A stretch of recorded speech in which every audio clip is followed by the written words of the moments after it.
Polisi yang sedang melakukan penggerebekan pengedar narkoba, membuka cerita kita kali ini.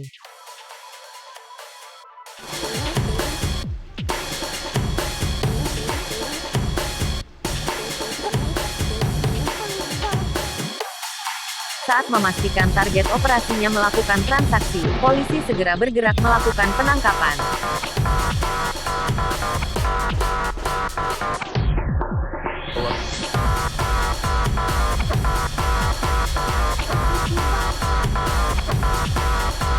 Karena pria gendut ini melakukan perlawanan, keributan pun tak bisa dihindari.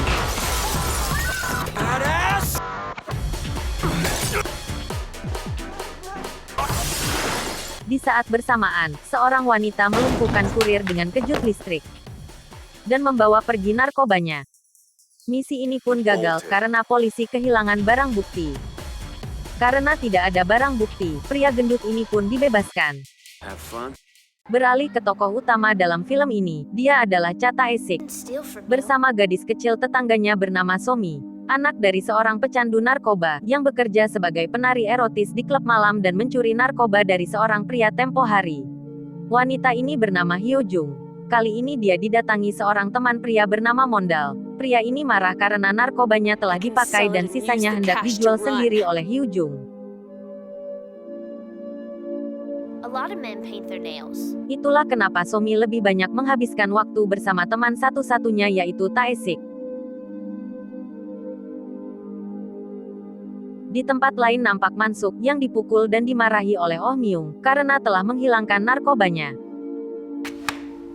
You lost the supply I gave you. Did you think I'd give you a free pass, you useless son of a bitch? Saat sedang di jalan, Tae-sik menjumpai Somi yang sedang dipukul seorang ibu-ibu karena hendak mencuri tas anaknya.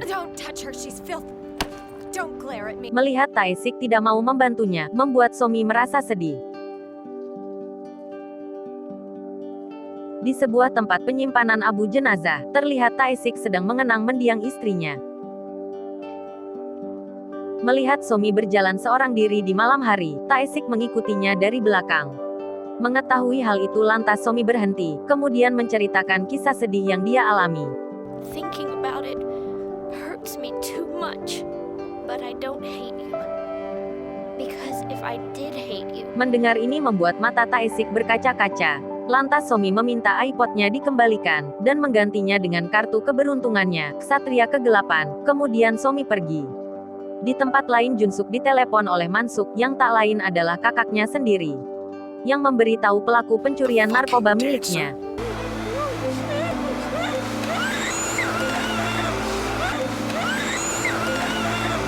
Saat Somi sampai di rumah, dia melihat ibunya disiksa oleh pria yang tidak dia kenal.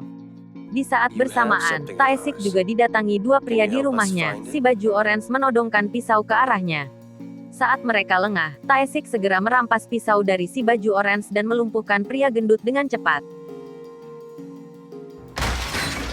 Merasa tidak mampu melawan, pria ini menghubungi Junsuk untuk meminta bantuan. Kemudian dikirimlah si Rowan. Sesampai di atas, Rowan memberikan ponselnya ke Tae-sik. Dalam pembicaraan Junsuk meminta tas kamera yang digadaikan oleh Hyo Jung, dan mengancam akan membunuh Hyo Jung bersama Somi jika Tae-sik melawan. Setelah mendapatkan tasnya, Rowan pun pergi dengan meninggalkan ponselnya untuk Tae-sik.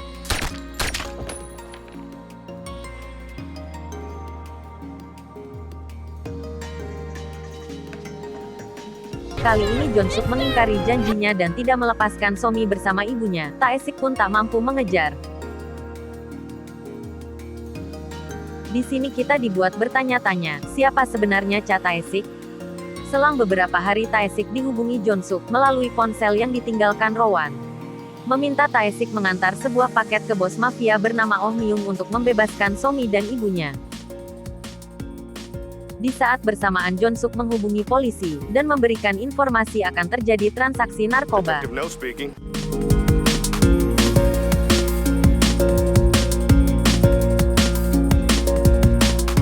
Ketika sampai di tempat Oh Myung, Tae-sik disambut dengan baik, karena dikira teman bisnis baru dari Cina. Bahkan Oh Myung juga menyewa seorang penterjemah bahasa Cina.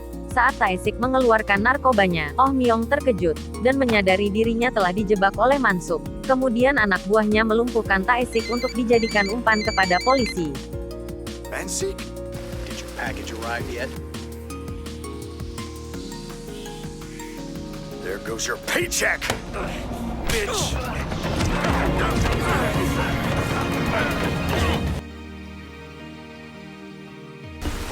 Melihat Oh Myung dengan mobilnya, Tae-sik pun berusaha mengejar, yang kemudian Tae-sik menabrakkan mobilnya untuk menghambat laju Oh Myung.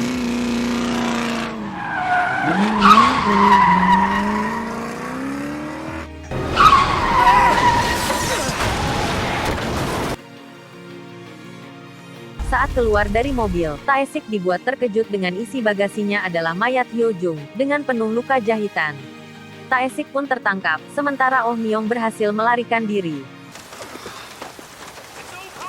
Oh shit! Di kantor polisi, Tae-sik bersama anak buah Oh Myung diperiksa satu persatu. Melihat kartu pemberian Somi, Tae-sik pun berencana melarikan diri.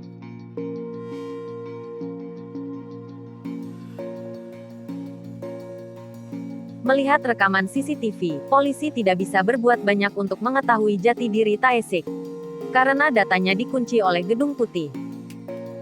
Remember that short track incident with Ono? Di tempat Suk bersaudara, sedang menginterogasi Mondal yang diketahui dalang dari pencurian narkoba milik mereka. Namun karena Mondal tidak tahu apa-apa mengenai Tae-sik, Mansuk mengkampak kepala Mondal begitu saja.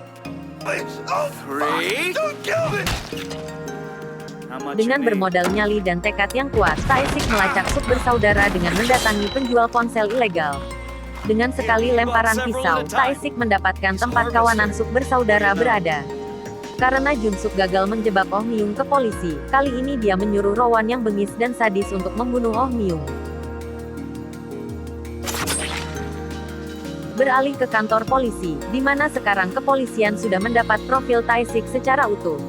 Diketahui bahwa Tae-sik seorang pelatih militer, yang bertugas dalam kesatuan khusus. Beroperasi di luar negeri, spesialis dalam penyusupan dan pemusnahan. Jate 6 records are totally clean. Namun di misi terakhir Tae-sik, informasinya diketahui oleh musuh, sehingga mereka membalas dendam, yang membunuh istri beserta anak yang dikandungnya. Serta beberapa luka tembak yang dialami Tae-sik. Sejak saat itu Tae-sik memutuskan berhenti.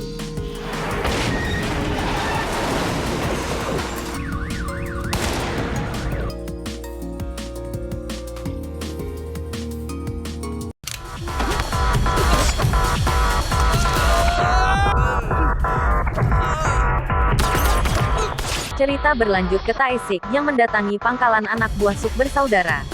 Di sini terjadi baku hantam yang sangat menegangkan.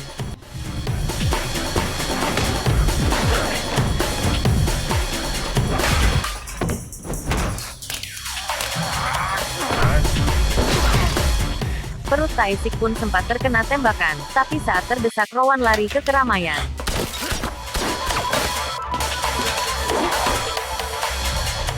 Saat akan melanjutkan pertarungan, tiba-tiba Mansuk datang, melemparkan ponsel dan pergi bersama Rowan.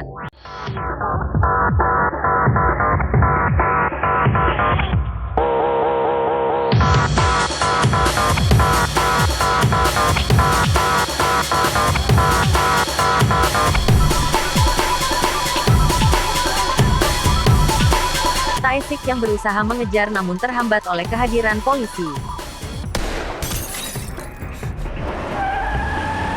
Dengan kondisi terluka, Tae-sik mendatangi Mundal, teman lamanya semasa masih di militer, untuk mendapat pertolongan.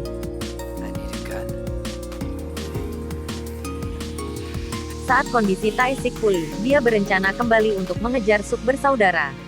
Saat itu pula dirinya diberitahu polisi jika Somi terlihat beroperasi di sebuah persimpangan jalan. Berdasarkan informasi dari polisi, Tae-sik pun melakukan penyelidikan.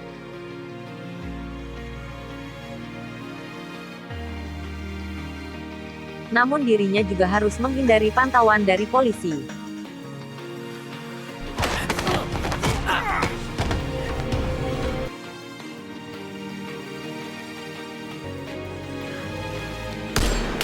hingga Taesik sampai ke sebuah gedung, tempat Suk bersaudara memproduksi narkoba. Bagi anak-anak yang tidak mampu memproduksi narkoba, maka akan diambil organ dalamnya untuk dijual. Kini Taesik menghajar Junsuk habis-habisan, kemudian mengikat dan menelepon Mansuk untuk melepaskan Somi. This is the last time I'll ask. You motherfucker! Melihat Mansuk tidak berniat melepaskan Somi, Taesik pun meledakkan tempat itu bersama Junsuk. Mendengar adiknya dihabisi, Mansuk meminta Rowan untuk mencongkel mata Somi sebagai bentuk balas dendam ke Taesik.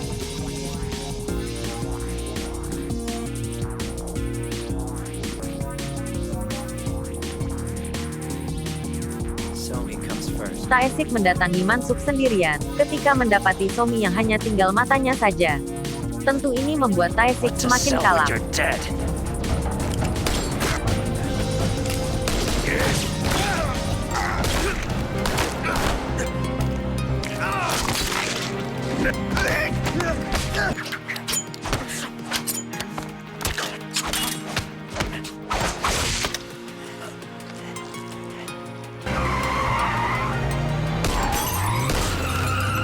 Melihat Mansuk yang lagi-lagi ingin melarikan diri, Taesik pun menembak rodanya hingga terpelanting.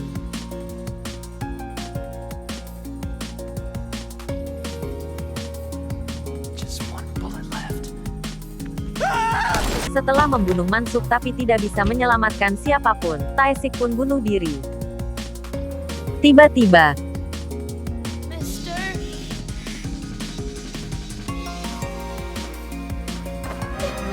Mister. akhirnya, pelukan ini menutup film kita.